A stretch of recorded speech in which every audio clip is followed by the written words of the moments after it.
Sorry aku.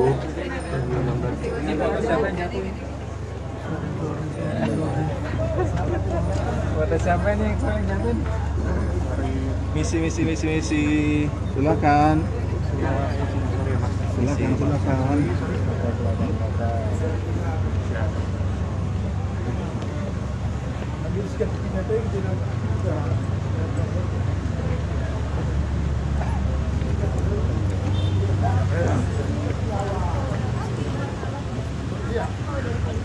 Ya, kita belum tahu apa yang mereka mau menghadirkan. Tapi yang kami tangkap begini, dari agenda persidangan tadi, pihak kami sudah ditanyakan selaku pemohon, kemudian pihak kepolisian juga sudah ditanyakan dan kami menangkap jawaban dari mereka. Saksi tidak ada, ya kan? Saksi tidak ada, mereka hanya mengajukan satu ahli. Makanya nanti kita lihat, kemudian bukti apa lagi? Kalau seandainya ada bukti yang relevan, ayolah. Kalau seandainya saksi tidak ada, maka rasa-rasanya logika hukum saya menekankan kira-kira nggak ada saksi dalam perkara ini dimiliki oleh pihak termohon. Kira-kira seperti itu. Dari pihak Peggy sendiri,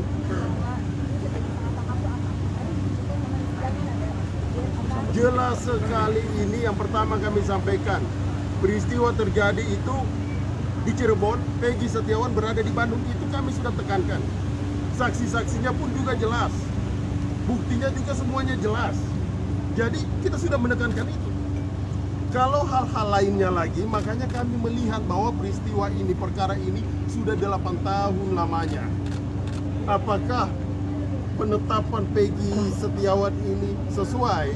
Kami menilai ini tidak sesuai karena Peggy Setiawan dan Peggy Peron adalah dua figur yang berbeda. Kira-kira seperti itu kawan-kawan.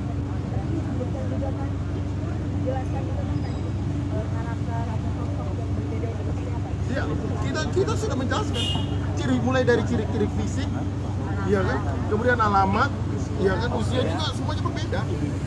Tidak bisa kita memaksakan. Makanya kami mengajukan pra peradilan ini karena kami menilai bahwa terhadap klien kami ditangkap dulu, baru dicocok-cocokkan nih, dicari saksi, cari bukti. Ini penegakan hukum seperti ini kami lihat adalah sewenang-wenang. Karena yang kami butuhkan adalah penegakan hukum yang fairness, yang betul-betul menjunjung tinggi hukum sebagai panglima. Jangan sampai begini, kita sama semua di depan hukum, tapi kita tidak sama di depan penegak hukum. Jangan sampai itu terjadi. Kira-kira seperti itu kawan-kawan.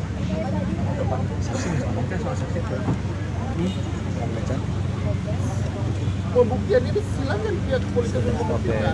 Iya. Oke.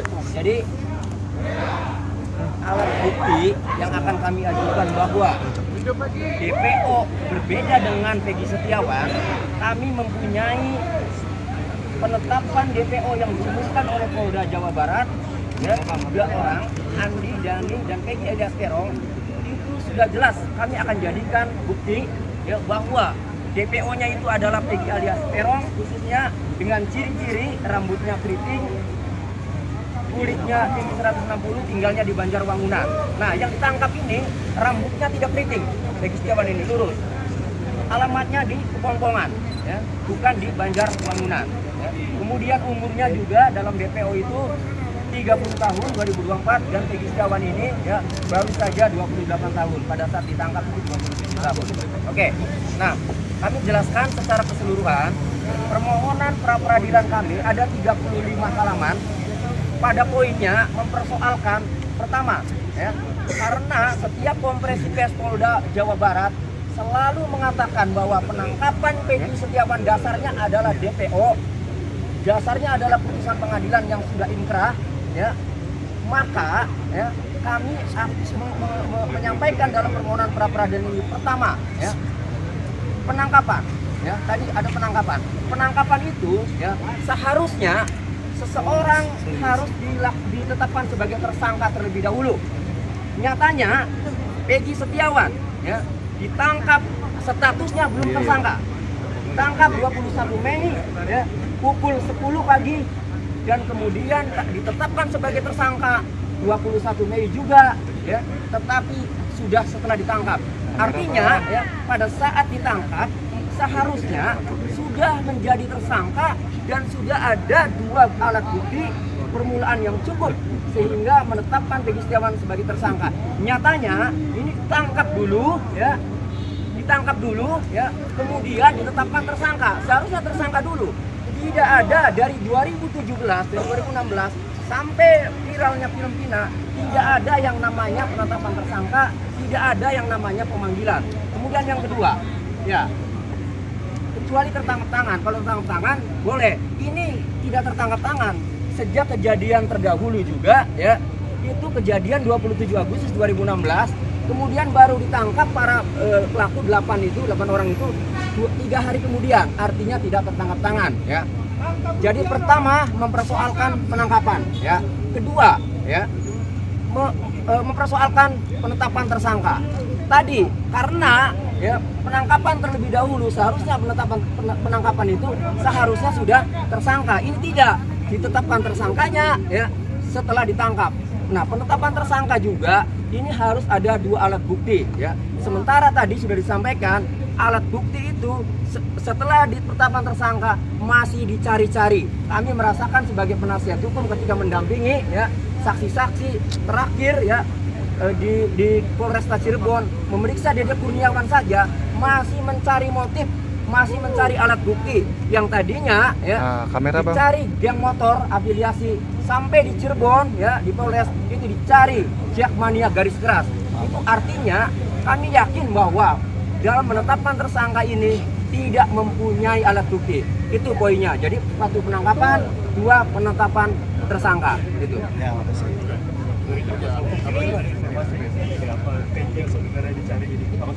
Itu tadi ciri-cirinya yang dikasih tahu tuh. Oh, itu kita belum ada. Enggak, sekarang begini. Kami Itu yang hadir harus di buktikan. kami hadir di sini semata-mata kita harus garis bawahi nih ya. Kita harus garis bawahi bahwa Peggy Setiawan itu bukanlah Peggy Peron. Jadi apapun perbuatan Peggy Peron, bagaimana kami tidak ada kaitan itu. Yang kami ingin buktikan, silakan cari sendiri. Yang kami ingin buktikan, yang kami ingin bela di sini adalah orang yang atas nama Peggy Setiawan tidak bersalah, tidak tahu menahu, kemudian ditarik, dimintai pertanggungjawab dalam perkara ini. Kira-kira seperti itu. Benar. Kalau kesamaan nama juga tidak sama. Ya, Apakah sama benar wes lah. Peggy Setiawan dengan Peggy Peron? Kan ini 2 hal berbeda. Kemudian yang paling penting begini. 2016 dilakukan penggeledahan, bahkan penyitaan 2 unit kendaraan bermotor yang motor itu motor rusak. Rusaknya apa? Rusaknya turun mesin. Motor Suzuki Smash itu rusak, motor turun mesin, tapi tetap dibawa. Kemudian perkara ini senyap. Kalau saja Peggy Setiawan dari 2016 akan dilakukan penangkapan, kira-kira sudah dilakukan penangkapan bukan di 2024. Iya, betul. Pertanyaannya kenapa didiamkan? Dan penyitaan barang Ya, bukti juga barang tuh bukti. harus Gimana? disertai dengan surat penyitaan barang bukti. Tapi pada saat penyitaan barang bukti itu tidak ada surat penetapan barang bukti atau surat penyitaan barang bukti dan tidak seizin pengadilan negeri. Penangkapannya juga kan nggak ada suratnya juga apa gimana Pak? Lebih kami tekankan bahwa lebih kepada 2016 pada saat dilakukan penyitaan 2 unit motor rusak turun mesin, itu sama sekali tidak diberikan surat apa-apa, tapi yang kemudian motor itu tetap dibawa. Sampai hari ini tidak ada bukti suratnya bahwa kepolisian melakukan penyitaan terhadap 2 motor tersebut. Pertanyaan kami, di mana kira-kira bukti itu sekarang? Di mana bukti itu sekarang? Karena bukti tersebut juga tidak dimasukkan di dalam 8 terpidana ini sebagai alat bukti. Nggak masuk itu juga. Makanya kita menjadi pertanyaan kami, kira-kira penyidik apain sih terhadap motor itu? Diapain? Kita tunggu besok jawabannya. Kita tunggu besok jawabannya karena persoalan 2 unit motor yang dilakukan penyitaan ini kami juga sudah mengajukan dalam permohonan kami. Kira-kira seperti itu. Terus ini Motornya lihat, motornya. lagi ya, satu lagi. Ini simpel saja sebetulnya. Ya. Waduh. Kenapa kita tim kuasa hukum Peggy menitik beratkan kepada error personal? Pertanyaannya adalah, apakah Polda Jabar menghormati putusan hakim tahun 2017. Tidak. Kalau mereka menghormati, tangkap Peggy Peron, bukan Peggy Setiawan. Nah, itu pertama. Benar, betul. Karena dari ciri-ciri yang disampaikan oleh rekan kami jauh berbeda. Ya, saya nggak usah kupas lagi karena sudah dikupas banyak ya. Siapakah Peggy Peron, siapa Peggy Setiawan. Yang pertama. Kemudian yang kedua, terakhir Kompolnas menyampaikan penyidik sudah mengantongi nama 5 Peggy Setiawan. Ya. Ya, Ya. saya minta kepada Polda Jabar, kalau memang ada 5 Peggy Setiawan di kantor penyidik, ya, yang 4 panggil tuh, ya, yang 4 panggil, mintai keterangan, bila perlu perlakukan seperti klien kami Peggy Setiawan, ya, tangkapan, atau kalau mereka nggak berani itu lakukan klien kami seperti mereka, keluarkan, bebaskan, simpel kan? Setuju. Oke, jadi pada intinya karena kok kesimpulan permohonan kami ini adalah error in persona, salah orang, maka menurut TUHAP ketika ya, Peggy Setiawan ini Madep kamera, bukanlah Bang. Peggy alias Peron sebagaimana putusan pengadilan dan sebagaimana penetapan DPO, maka Peggy Setiawan adalah orang yang dicurigai. Seharusnya kalau orang yang dicurigai tidak langsung ditangkap. Lakukan pemanggilan dulu, lakukan pemeriksaan dulu sampai ditemukan 2 alat bukti bahwa pelaku pembunuhan dan atau pemerkosaan itu mengarah ke Peggy Setiawan. Baru itu saya acungi jempol kalau penyidik seperti itu. Tetapi nyatanya ya hanya menurut penyidik bahwa Peggy Setiawan itu adalah Peggy alias Peron, sementara ya dari ciri-cirinya berbeda, dia melanggar prosedur ya. Ada peraturan Kabareskrim ya, ada putusan Mahkamah Konstitusi. Fatal. Yang paling penting sebelum ditetapkan sebagai tersangka harus diperiksa dulu sebagai saksi. Nyatanya ini langsung ditangkap kemudian ditetapkan sebagai tersangka. Itu jadi error in persona, tetapi tidak dilakukan pemanggilan dulu, tidak dilakukan pemeriksaan dulu sebagai saksi, langsung ditetapkan sebagai tersangka. Tangkap kemudian ditetapkan sebagai tersangka.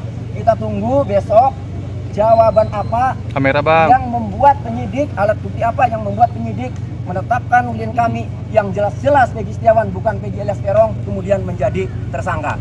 Demikian. Ya. Download Tribun X sekarang. Menghadirkan lokal menjadi Indonesia.